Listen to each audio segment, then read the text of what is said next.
ایک بار ایک بزرگ ہستی کو نماز کے لیے جگایا۔ جی ہاں ناظرین، بڑا یونیک واقعہ ہے، اور یہ واقعہ ہے سیدنا امیر معاویہ رضی اللہ تعالیٰ عنہ کا۔ ایک بار آپ آرام کر رہے تھے، فجر کا وقت ہوا تو کسی نے آپ کو جگایا، آپ اٹھے اور آپ نے دیکھا کہ کوئی نظر نہیں آ رہا، تو آپ نے پوچھا کون ہے جس نے مجھے جگایا؟ تو آواز آئی کہ میں شیطان ہوں۔ تو آپ نے کہا اے بدبخت، تیرا کام تو نماز قضا کروانا ہے، تیرا کام تو اللہ رسول کے کاموں سے دور کرنا ہے، تو نے مجھے نماز کے لیے کیسے جگایا؟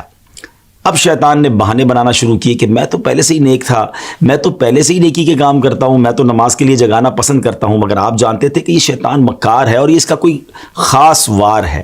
اللہ والے تو شیطان کے واروں کو پہچان لیتے ہیں۔ تو آپ نے فرمایا کہ مجھے سچ بتاؤ کہ تم نے مجھے کیوں جگایا؟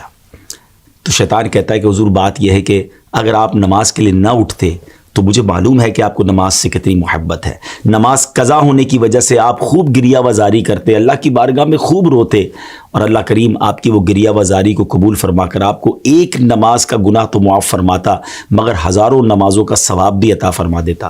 تو میں نہیں چاہتا کہ آپ کو ہزاروں نمازوں کا ثواب ملے، اس لیے میں نے آپ کو جگا دیا، کیونکہ میں مسلمانوں کا خیر خواہ نہیں، اور میں نہیں چاہتا کہ مسلمانوں کو زیادہ نیکیاں مل سکیں۔ پیارے اسلامی بھائیو، بظاہر تو یہ ایک واقعہ ہے، لیکن ہمارے لیے اس میں بڑا درس ہے، کیونکہ شیطان پہلے تو ہمیں نیکیاں کرنے نہیں دیتا، اچھا پھر ہم نیکیاں کرنے لگ جائیں تو وہ نیکیوں میں کمی کروانے کی کوشش کرتا ہے۔ آپ نے دیکھا ہوگا شروع میں بہت سارے لوگ جب نماز شروع کرتے ہیں تو سنت غیر موقدہ بھی پڑھتے ہیں، فرض بھی پڑھتے ہیں، نوافل بھی پڑھتے ہیں، لیکن آہستہ آہستہ پھر نوافل کم ہو جاتے ہیں، پھر ہم نے دیکھا کچھ لوگوں کی سنتیں کم ہو جاتی ہیں، اور ایک وقت آتا ہے کہ پھر نماز بھی چلی جاتی ہے۔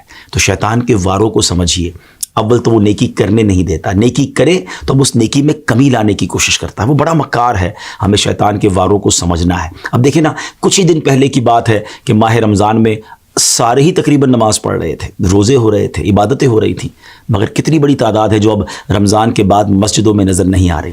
ایسا لگتا ہے نا کہ شیطان اپنے واروں میں کامیاب ہو گیا۔ اسٹرانگ بنیے، ہم رمضان میں بھی اللہ کے بندے ہیں، ہم رمضان کے بعد بھی رب کے بندے ہیں۔ نماز صرف رمضان میں تو فرض نہیں ہے نا۔ کتنی عجیب بات ہے کہ ایک چاند دیکھ کر ہم مسجد کو آباد کر دیتے ہیں، اور ایک چاند دیکھ کر ہم مسجد کو ویران کر دیتے ہیں۔